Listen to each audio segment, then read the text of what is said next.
అనేది ఎంత హాని చేస్తుందో మనం అందరం రోజు రోజు చూస్తున్నాం. అదొక చీకటిలా జరుగుతుంది, ఎవరికీ తెలియట్లేదు.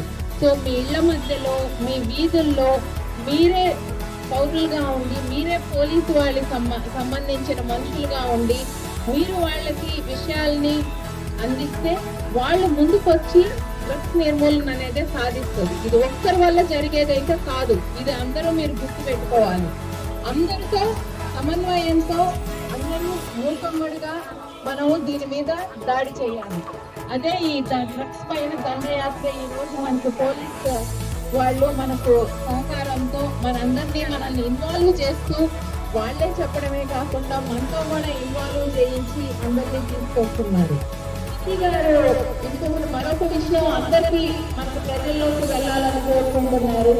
అదేంటంటే రీహాబిలిటేషన్ అంటే మీకు అందరికీ తెలిసిందే. డ్రగ్స్ విత్డ్రాల్ సింప్టమ్స్ వచ్చినప్పుడు డ్రగ్స్ తీసుకొని బానిసైన వాళ్ళకి మనకు ఓల్డ్ DGHలో రీహాబిలిటేషన్ సెంటర్ కూడా స్థాపించడం జరిగింది.